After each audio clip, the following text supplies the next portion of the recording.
Picture this. A man sits alone in a coffee shop. Around him, chaos. Everyone's locked into their phones, scrolling endlessly, double-tapping, trying to capture the perfect selfie, desperately mining approval from strangers online. Couples strike poses, groups huddle over juicy gossip and the lone wolves. They're swiping like their lives depend on it. But this guy, he's different. He's got earbuds and not blasting music, but listening to a philosophy audiobook. He's still. He's present. He's not checking likes, not trying to be seen, not chasing anything or anyone. And that right there, that stillness makes him the most dangerous person in the entire room. But why? Why does a man who's at peace with himself, who doesn't need attention, doesn't need validation, who can sit quietly with his own thoughts, why does that send a ripple of discomfort through society? Hold on to that question. Because once we dig into this, your entire perception of solitude might never be the same. The lie society sells you. Here's a truth nobody wants to admit. Society runs on your neediness. From ads to dating apps to influencers to self-help gurus, everything depends on one underlying idea. You are not enough. Find your other half. Grow your network. Join the community. You need others to be happy. It's relentless. But what if that's all a lie? What if the man sitting alone, content and unbothered is actually the biggest threat to a world built on insecurity? What if we've labeled him as lonely or antisocial, not because he is, but because we need him to be? See, society doesn't fear the man who can't be alone. That man is easy to sell, too easy to pressure, easy to control. Society fears the man who doesn't need anyone, the man who's self-sufficient, untethered, immune. When philosophy becomes armor. Let me tell you about two men who understood this centuries apart, yet lived the same truth. Marcus Aurelius and Friedrich Nietzsche. Marcus Aurelius, the Roman emperor ruler of the known world. Yet every night he sat down alone with a pen, journaling his thoughts in private. He wrote, "All cruelty springs from weakness," the most powerful man in the world. And he chose solitude, humility, and deep self-examination. Then there's Nietzsche, the philosopher who challenged everything, who ultimately went mad, but whose ideas outlived kings and empires. He once said, "The individual has always had to struggle not to be overwhelmed by the tribe." Both men realized something dangerous. The person who can sit alone with their thoughts is the person who can think for themselves. And that's a terrifying kind of freedom. Because when you can think for yourself, you stop being obedient. You stop being predictable. You stop being easy to manipulate. The psychology of the dangerous loner. Let's break down what's actually going on inside the mind of someone who chooses solitude over social validation. 1. They've escaped the approval trap. While most people are trapped in a loop of likes, comments, and attention-seeking, this person has escaped. They've replaced the dopamine rush of virtual applause with something deeper: self-respect, the kind that isn't tied to numbers on a screen. 2. They've made peace with silence. Most people can't last 5 minutes alone without grabbing their phone. Silence is scary because it exposes us, shows us who we really are beneath the noise. But the dangerous loner, they've stared into that silence and made peace with what they saw. They've had those uncomfortable 3 a.m. self-conversations. They've made peace with their insecurities, regrets, fears. They've faced their inner storm and came out grounded. 3. They can't be manipulated. This is the big one. If you don't need anyone's validation, you can't be bribed with popularity. You can't be threatened with rejection. You can't be guilted, flattered, or bullied into compliance. You're untouchable. The Marcus Aurelius method, strength through solitude. Marcus had a nightly ritual that would seem strange to most people today. Each night he'd reflect, asking himself things like, what did I desire today that I didn't actually need? What fears did I let control me? Where did I compromise my values to please others? This wasn't just self-help fluff. This was training, mental discipline. He was building something rare: psychological strength. When you truly know yourself, when you've examined your motivations, fears, and impulses, you become immune to the shallow games society plays. You stop flinching at judgment. You stop chasing approval. You become dangerous because you're free. The Nietzsche problem, creating your own values. Nietzsche took the idea even further. He believed the truly dangerous person wasn't just the one who could sit alone. It was the one who built their own moral framework, who didn't inherit their beliefs from their parents, their culture, or their friend group. Someone who could ask the big questions. Why do I believe this? Who profits from me believing this? If I started from zero, what would I choose to believe? Most people live by a script they didn't write. They hold values they never chose. They've been programmed, conditioned without even knowing it.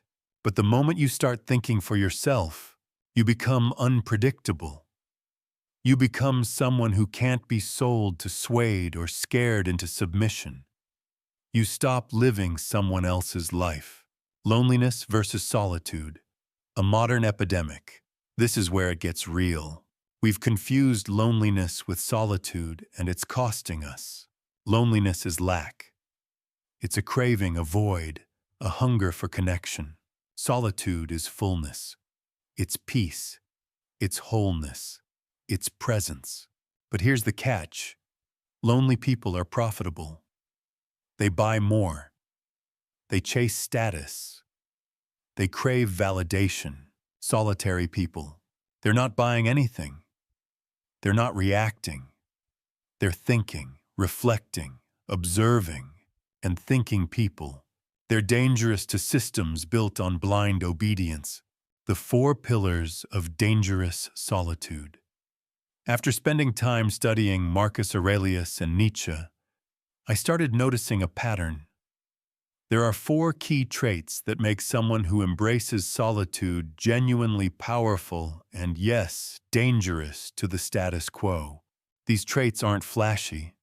They're not about dominance or aggression. They're quiet, but they are unshakable.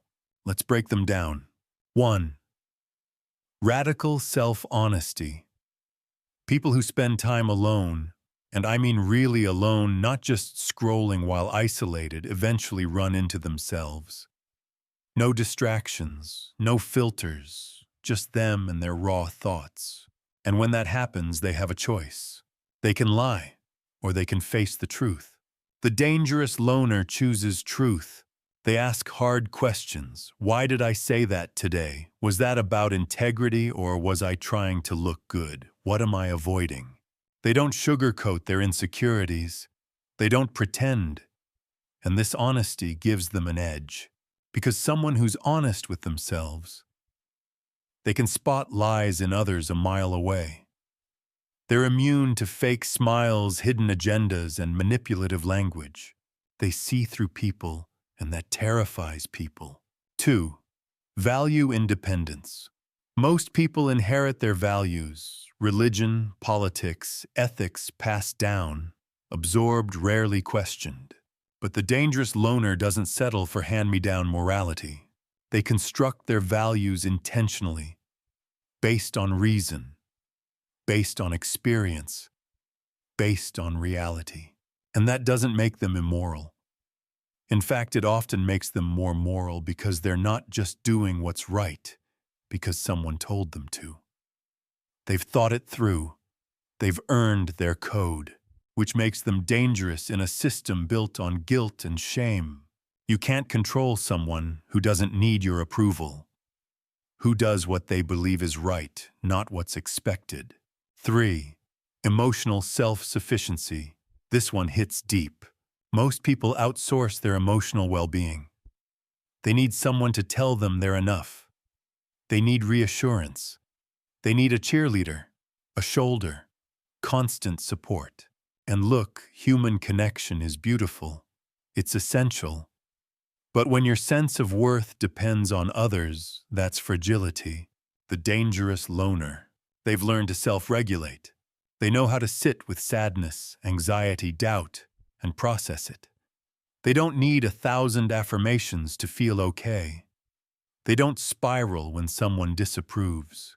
They've built emotional resilience, which means you can't manipulate them with guilt. You can't control them with praise. You can't threaten them with emotional withdrawal. They are emotionally their own person. 4. Intellectual courage.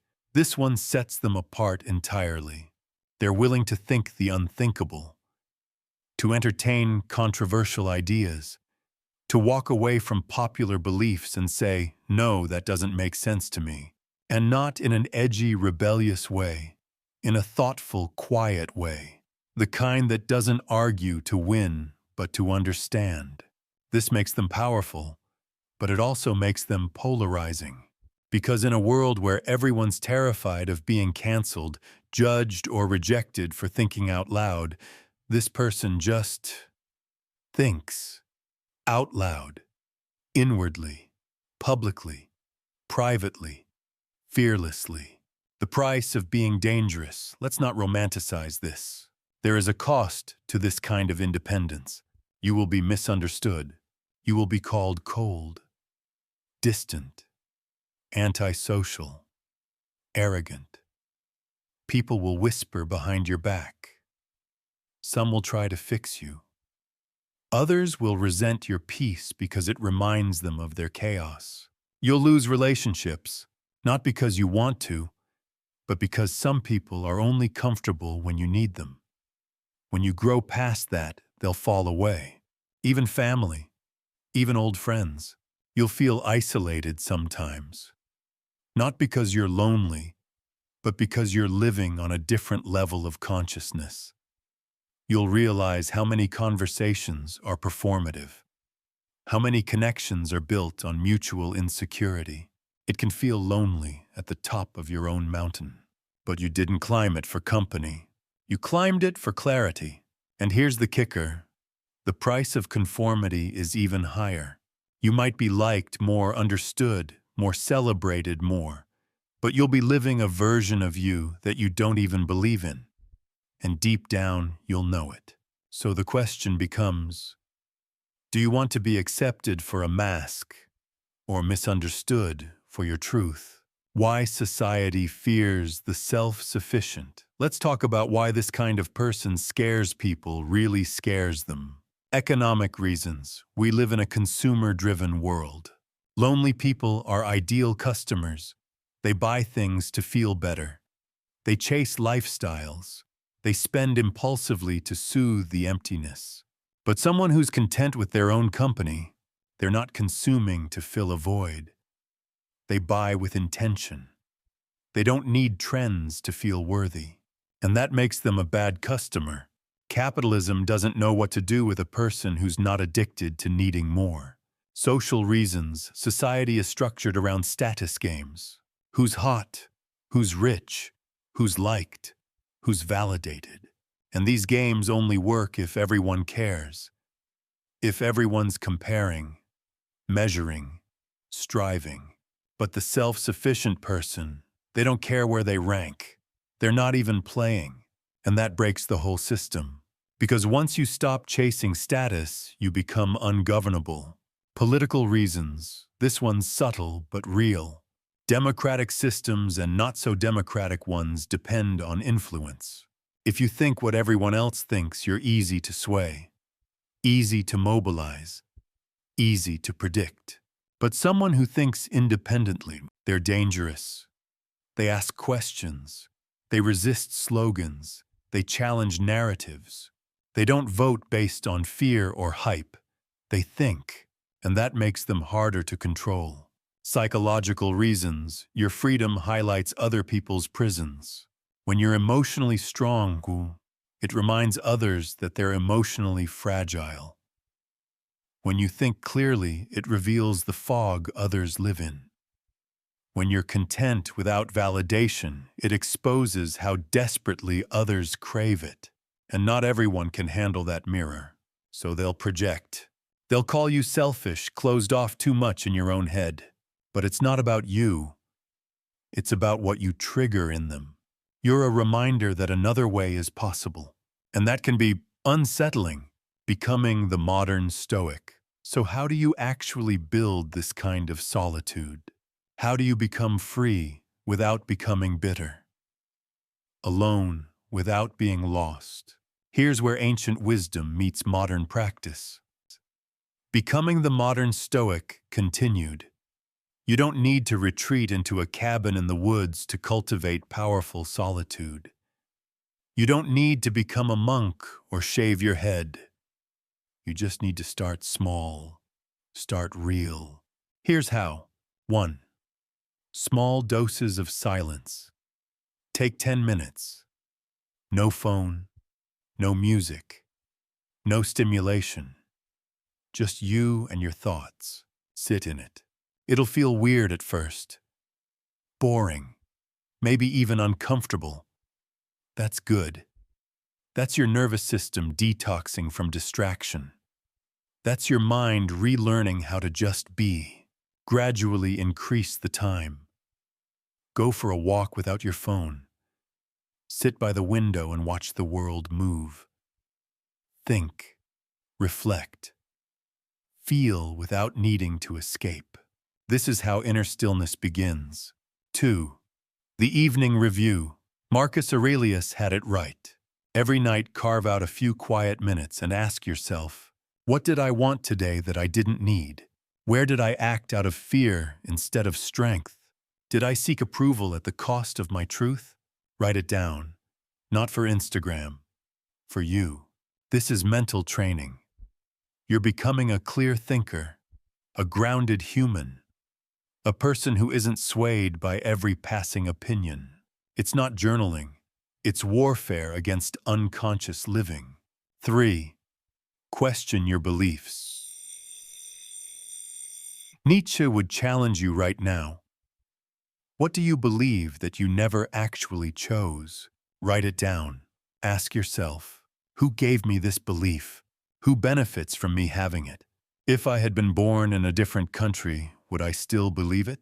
Most people never do this. They inherit ideas and wear them like tattoos. You're rewriting your code.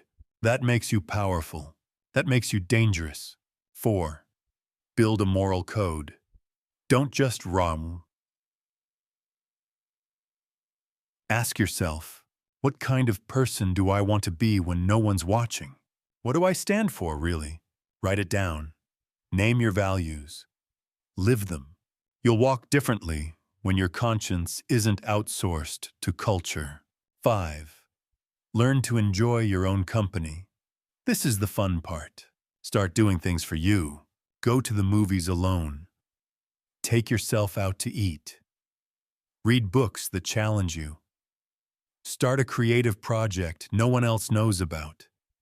Dance alone in your room. Watch the sunrise. Talk to yourself. Reflect. Make solitude a sanctuary, not a sentence.